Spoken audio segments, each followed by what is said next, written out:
I will show you the science of actually how the cells work, and you will have more knowledge than most doctors in the world today because they still believe in the genes. Every cell in your body has a minus voltage on the inside and positive voltage on the outside. Every cell, every live cell is a battery. Every cell has about 1.4 volts, not too much.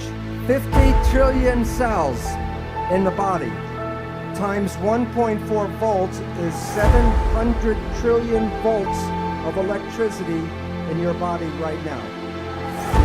And with training and meditation, you can focus this energy called chi, and you can use that energy for healing. With that much voltage, people can self-combust. Every function in your body is already present in every cell. So where you have an organ in your body, the cell has an organelle, which means miniature organ. So the textbooks talk about the nucleus is equal to the brain. The nucleus is not the brain. The nucleus is the gonad. The nucleus does not control the cell. The nucleus is reproduction of the parts. So if you are dead and you still have your protein body, what's missing? The signal. So when a signal binds to a protein, what happens to the protein? It moves. It makes behavior. If you are healthy, your behavior is good. But if you have a dis-ease, the behavior is not right. What can cause disease? There's only two things. Either the protein is bad or the signal is bad. People with bad proteins got them from birth defects, because if you were born with defective genes and the genes make the protein, then the protein is defective. But less than 5% of the population has birth defects. That means 95% of the people should have a healthy, happy existence. But if you were one of the healthy people and now you are sick, what would cause the problem? There are only 3 ways to mess up the signal. 1, trauma. So if I fall off the stage and wrench my back, the signal is interfered with. Number 2, toxins. If the chemistry is not good inside the body, the signal cannot be passed through bad chemicals. Both of these interfere with the propagation of the signal. But the third one is thought, the mind. There's nothing wrong with the body. It's just sending the wrong signal at the wrong time. So if you change your thought and your mind, you can change the biology. And the mind is the primary cause of illness on our planet today. What is the name of the switch that controls your biology? Perception. And why that's important is that it's you and how you see the world that controls the biology. We have been given misinformation. When people say a gene turned on and a gene turned off, it sounds like the genes make decisions. Here is the simple truth. A gene is a blueprint. The gene does no control. The gene is never on or off. The gene is red or not red. And what do you think controls the signal? Perception. You are not the victim of your genes because you control your genes. One gene blueprint, using epigenetic control, can make 30,000 different proteins from one blueprint.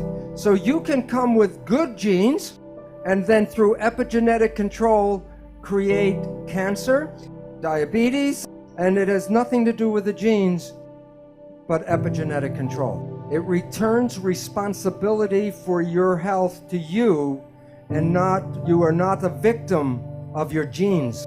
Yet every day the media still tells you that genes control this and genes control that. And then people get nervous about what genes are in their family.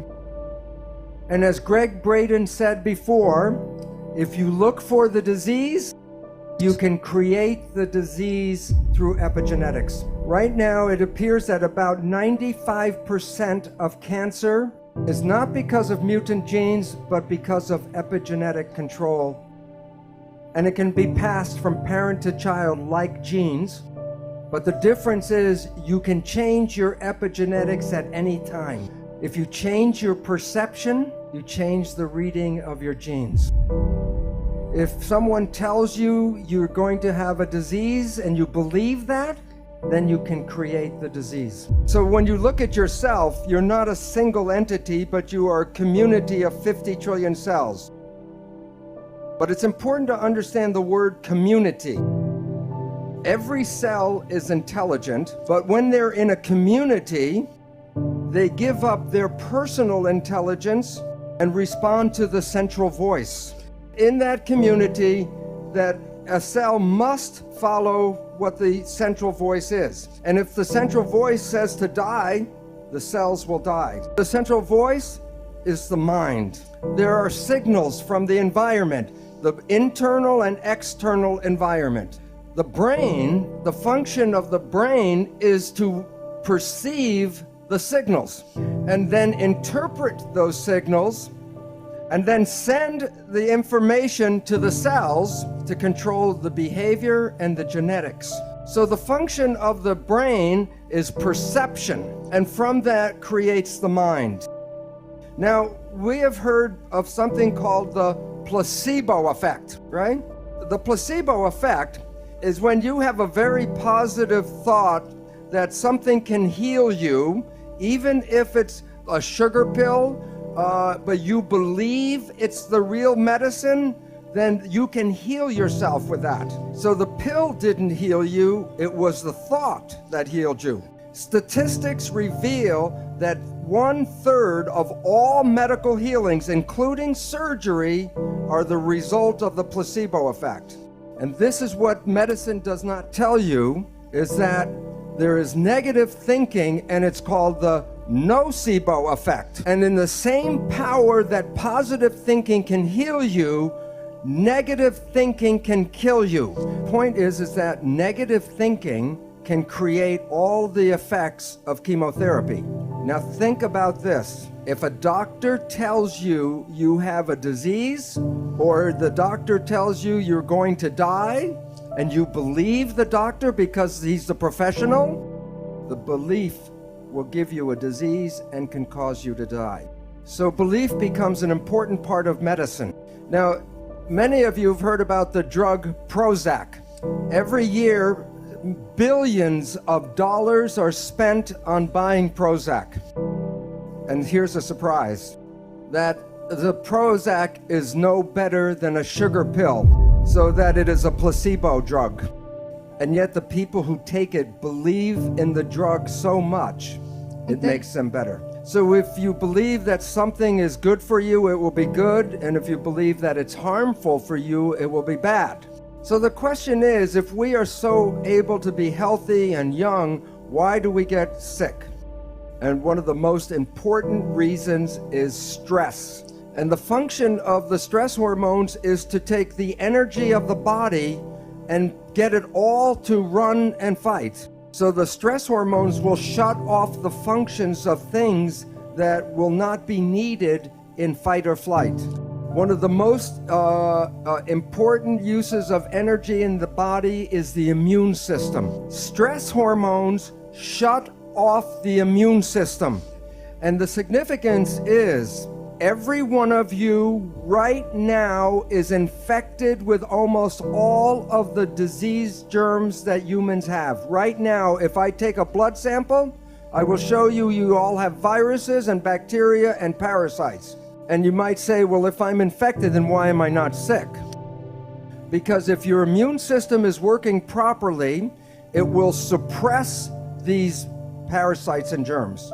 But the moment you start to shut off the immune system, then these organisms begin to start growing again. So the idea that you catch a disease is not really true. You already have the disease.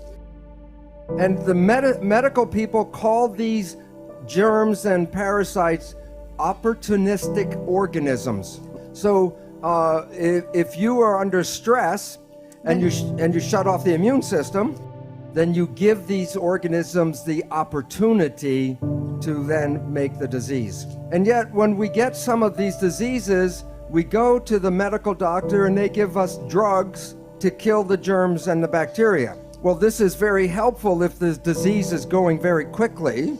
That was not the problem in the first place. The problem was stress that shut off the immune system. So to get healing is, okay, treat the disease, but also treat the stress.